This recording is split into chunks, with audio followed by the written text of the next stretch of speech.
ہری لالٹین کا مدھم عکس پڑ رہا تھا اور اس کے خالص سیاہ گھنے بال اس کی پشت پر ایک لمبی چٹیا کی صورت لٹک رہے تھے۔ اس کا سفید ململ کا دوپٹہ اس کے شانوں پر اس قدر مضبوطی سے جمع تھا کہ جیسے وہ کوئی لباس نہیں بلکہ اس حاکمیت کا کوئی طوق ہو۔ آذر نے گلا صاف کیا۔ ملز کا سارا آڈٹ اس فائل میں ہے۔ فنڈز کی منتقلی روک دی گئی ہے اور سیٹھ کامران کے اکاؤنٹس کو بلاک کرنے کے پیپرز بھی تھی ہیں۔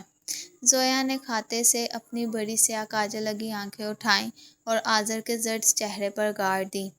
ان آنکھوں میں آذر کے لیے کوئی غصہ نہیں تھا، بس ایک گہری کاٹدار تضحیک تھی جو آذر کی روح کو چھید رہی تھی۔ بہت جلدی بات سمجھ گئے میر آذر شاہ، زویا نے فائل اپنے ہاتھ میں لیتے ہوئے کہا۔ اس کے لبوں پر وہی پرانی برفانی مسکراہٹ ابھری۔ مجھے خوشی ہے کہ آپ کو اپنی اور اپنے باپ کی عزت پیاری ہے۔ اب سے ہر ہفتے ملز کا نفع نقصان اسی میز پر طے ہوگا۔ آپ جا سکتے ہیں۔ آذر نے مٹھیاں بھیجیں مگر کچھ کہے بغیر مڑا اور تیز قدموں سے اپنے کمرے کی طرف بڑھ گیا۔ وہ اس ذلت کو اندر ہی اندر پی رہا تھا مگر وہ مجبور تھا۔ وہ اپنے باپ کو اس عمر میں جیل کی سلاخوں کے پیچھے نہیں دیکھ سکتا تھا۔ جب آذر اپنے کمرے کے دروازے پر پہنچا تو اندر سے ماسی رحمان کے برتن سنبھالنے کی آواز آئی۔ نتاشا بیڈ پر لیٹی ہوئی تھی۔ اس کا چہرہ زرد تھا اور اس کی آنکھیں بے رونق ہو چکی تھیں۔ پچھلے چند دنوں کے خوف نے اسے جسمانی طور پر بالکل توڑ دیا تھا۔ آذر، نتاشا نے بہت کمزور آواز میں اسے پکارا، مجھے الٹی آ رہی ہے اور صبح سے میرا سر بری طرح گھوم رہا ہے۔ مجھے اس حویلی کی ہوا سے بو آتی ہے۔ آذر، مجھے یہاں سے لے جاؤ۔ آذر نے آگے بڑھ کر اس کا ٹھنڈا ہاتھ اپنے ہاتھوں میں لیا۔ نتاشا، تم نے دوائی لی ہے؟ ماسی ڈاکٹر سغرا کو فون کرو کہ وہ شہر سے فوراً حویلی پہنچے۔ ماسی رحماں نے ہمدردی سے نتاشا کو دیکھا اور جلدی سے کمرے سے باہر نکل گئی۔ آذر نتاشا کے سرہانے بیٹھ گیا مگر اس کا دماغ ابھی بھی زویا کے حاکمانہ چہرے کے سحر اور خوف میں جکڑا ہوا تھا۔ اسے لگ رہا تھا کہ نتاشا کی یہ بیماری بھی زویا کی کسی نئی چال کا حصہ ہے۔ تقریباً 2 گھنٹے بعد جب رات کا اندھیرا حویلی کے اونچے برجوں کو پوری طرح نگل چکا تھا، ڈاکٹر سغرا اپنے بیگ سمیت نتاشا کے کمرے سے باہر نکلیں۔ دالان میں آذر فکر مندی سے ٹہل رہا تھا اور کچھ ہی دوری پر سیڑھیوں کے پاس زویا دانیال کے ساتھ کھڑی خاموشی سے یہ سب دیکھ رہی تھی۔ ڈاکٹر، کیا ہوا ہے نتاشا کو؟ کوئی انفیکشن ہے یا؟ آذر نے گھبرا کر پوچھا۔ ڈاکٹر سغرا کے چہرے پر ایک سنجیدہ مگر خاندانی روایات کے مطابق دھیمی سی مسکراہٹ ابھری۔ انہوں نے اپنے گلے کا اسٹیتھوسکوپ سنبھالا اور بولیں، مبارک ہو آذر شاہ، گھبرانے کی کوئی بات نہیں ہے۔ نتاشا بی بی امید سے ہیں، وہ ماں بننے والی ہیں۔ یہ جملہ دالان کے محیط سناٹے میں کسی دھماکے کی طرح گونجا۔ آذر کا ہاتھ ہوا میں ہی رک گیا۔ ایک لمحے کے لیے اس کے چہرے پر خوشی کی لہر دوڑی مگر اگلے ہی پل اس نے چونک کر سیڑھیوں کی طرف دیکھا جہاں زویا کھڑی تھی۔ زویا کی بڑی سیاہ آنکھیں نتاشا کے کمرے کے دروازے پر جم چکی تھیں۔ نتاشا حاملہ تھی۔ میروں کی اس خونی وراثت کا ایک نیا دعوے دار نتاشا کے بطن سے جنم لینے والا تھا۔ زویا کے چہرے کا وہ برفانی تاثر ایک پل کے لیے مزید سخت ہو گیا اور اس کے تیکھے نقوش میں ایک گہرا ان دیکھا طوفان لہرانے لگا۔ یہ وہ موڑ تھا جہاں سے نتاشا اور اس کے آنے والے بچے کی قسمت کا سب سے ہولناک باب شروع ہونے والا تھا۔ نتاشا کے حاملہ ہونے کی خبر نے حویلی کے گھٹن زدہ ماحول میں ایک عجیب سا تلاطم پیدا کر دیا تھا۔ وہ حویلی جو پچھلے کئی ہفتوں سے دادا جان میر جلال شاہ کی موت اور زویا کے حاکمانہ خوف تلے سسک رہی تھی، آج وہاں ملازموں کی سرگوشیاں ایک بالکل نیا رخ اختیار کر چکی تھیں۔ میر افتخار نے برسوں بعد اپنے چہرے پر ایک پھیکی سی مسکراہٹ سجائی تھی، کیونکہ ان کے خیال میں یہ بچہ ان کی گرتی ہوئی سلطنت اور آذر کی کھوئی ہوئی پوزیشن کو دوبارہ بحال کر سکتا تھا۔ مگر اس خبر کی سب سے بڑی لہر آذر شاہ کے دل میں اٹھی تھی۔ وہ خوش بھی تھا اور ایک انجانے گہرے ہول کا شکار بھی۔ رات کے 11 بج چکے تھے۔ آذر نتاشا کے بیڈ کے پاس بیٹھا اس کے زرد چہرے کو دیکھ رہا تھا۔ نتاشا کی آنکھیں کھلی تھیں، مگر ان میں کسی نئی زندگی کی آمد کی خوشی نہیں تھی، بلکہ ایک خوفناک وحشت ناچ رہی تھی۔ اس نے آذر کا ہاتھ اتنی سختی سے جکڑا ہوا تھا کہ اس کے ناخن آذر کی جلد میں چبھ رہے تھے۔ آذر، وہ اس بچے کو زندہ نہیں چھوڑے گی۔ نتاشا کی آواز خوف سے لرز رہی تھی اور اس کے ماتھے پر پسینے کے قطرے چمک رہے تھے۔ میں نے زویا کی آنکھیں دیکھی ہیں آذر، جب ڈاکٹر نے یہ خبر سنائی۔ اس کی آنکھیں کسی شکاری جیسی تھیں۔ وہ مجھ سے میرا بدلہ لے چکی ہے، اب وہ میرے بچے سے بدلہ لے گی۔ مجھے یہاں سے لے جاؤ آذر، خدا کے لیے مجھے یہاں سے نکال لو۔ نتاشا، خاموش ہو جاؤ، ایسا کچھ نہیں ہوگا۔ آذر نے اسے حوصلہ دینے کی کوشش کی، مگر اس کی اپنی آواز میں وہ پرانا اعتماد مفقود تھا۔ وہ تمہاری طبیعت خراب ہے، تم بس آرام کرو، میں ہوں نا یہاں۔ نتاشا کو ماسی رحمہ کے حوالے کر کے آذر کمرے سے باہر نکل آیا۔ دالان میں گھپ اندھیرا تھا اور صرف صحن کے وسط میں لگی لالٹین کی پیلی روشنی فرش پر پڑ رہی تھی۔ آذر کے قدم خود بخود زویا کے آفس یعنی دادا جان کے پرانے مکتب خانے کی طرف بڑھنے لگے۔ وہ جانتا تھا کہ جب تک وہ زویا کا دل کا حال نہیں جان لیتا، اسے سکون نہیں ملے گا۔ مکتب خانے کا دروازہ کھلا ہوا تھا اور اندر ہری لالٹین کی مدھم روشنی میں زویا صوفے پر بیٹھی تھی۔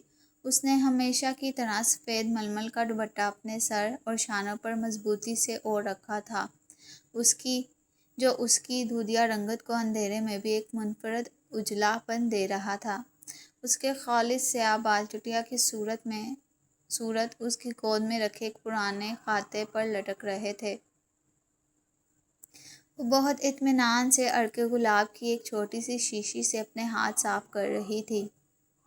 آذر چوپٹ کھلے دروازے پر آ کر کھڑا ہو گیا۔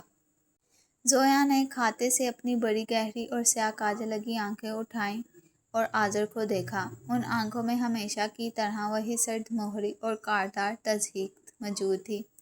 رات کے اس پہر یہاں کیسے آنا ہوا میر آذر شاہ؟ زویا کی آواز دالان کے سناٹے میں بالکل سپاٹ گونجی۔ امید ہے ملز کے کھاتوں میں کوئی نئی گڑبڑ نہیں ہوگی۔ آذر نے ایک گہرا سانس لیا اور چند قدم آگے بڑھ کر میز کے سامنے کھڑا ہو گیا۔ اس نے اپنی انا کو ایک بار پھر کچلتے ہوئے اپنے ہاتھ جوڑ دیے۔ میں یہاں ملز کی بات کرنے نہیں آیا زویا۔ آذر کی آواز بھرائی ہوئی تھی اور اس کی آنکھوں میں التجا جھلک رہی تھی۔ نتاشا حاملہ ہے، وہ ماں بننے والی ہے۔ اس نے تمہارا بہت نقصان کیا ہے، میں نے بھی تمہاری زندگی خراب کی ہے، مگر اس معصوم بچے کا کوئی قصور نہیں ہے۔ میں تمہارے سامنے ہاتھ جوڑتا ہوں زویا، میرے بچے کی زندگی کی بھیک مانگتا ہوں تم سے۔ حویلی تمہاری ہے، ملز تمہاری ہیں، میں تمہارا غلام بن کر رہنے کو تیار ہوں، بس میرے بچے کو بخش دو۔ آذر شاہ، جو کبھی لندن کی بڑی یونیورسٹیوں سے پڑھ کر آیا تھا اور خود کو اس علاقے کا اگلا جگیردار سمجھتا تھا، آج ایک عورت کے سامنے اپنے ہونے والے بچے کے لیے گڑگڑا رہا تھا۔ زویا نے عرق گلاب کی شیشی میز پر رکھی۔ وہ آہستہ سے اپنی جگہ سے کھڑی ہوئی۔ اس کے تھیکے نقوش پر ہری روشنی نے ایک عجیب سا سحر طاری کر دیا تھا۔ وہ چلتی ہوئی آذر کے بالکل قریب آئی۔ اس کی بڑی سی آنکھیں آذر کے لرزتے ہوئے چہرے پر جم گئیں۔ اس کے لبوں پر وہی پرانی برفانی اور شفاف مسکراہٹ ابھری۔ میر آذر شاہ، تم نے مجھے کیا سمجھ رکھا ہے، کوئی جلاد؟ زویا نے بہت دھیمے مگر کاردار لہجے میں کہا۔ میں کسی معصوم کی جان نہیں لیتی۔ میروں کی اس خونی وراثت کا ایک نیا مہرہ دنیا میں آ رہا ہے۔ یہ تو بڑی خوشی کی بات ہے۔ میں تو اس بچے کا اس حویلی میں ایسا استقبال کروں گی کہ نتاشا بی بی عمر بھر یاد رکھیں گی۔ زویا نے مڑ کر کھڑکی سے باہر مزار کے اندھیرے کی طرف دیکھا۔ اسے کہو اپنی صحت کا خیال رکھے، کیونکہ میروں کے خون کا انجام جتنا ہولناک ہوتا ہے، اس کی شروعات اتنی ہی خوبصورت ہوتی ہے۔ آپ جا سکتے ہیں چودھری صاحب۔ آذر زویا کے اس محب اور پر اصرار جواب کو سن کر اندر تک کانپ گیا۔ وہ سمجھ نہیں پا رہا تھا کہ زویا کے دماغ میں نتاشا اور اس کے بچے کے لیے کیا ہولناک بساط تیار ہو رہی تھی۔ وہ الٹے قدموں کمرے سے باہر نکل گیا، جبکہ زویا وہیں کھڑی اندھیرے میں مسکراتی رہی، ایک ایسی مسکراہٹ جو آنے والی ایک بہت بڑی تباہی کا پیش خیمہ تھی۔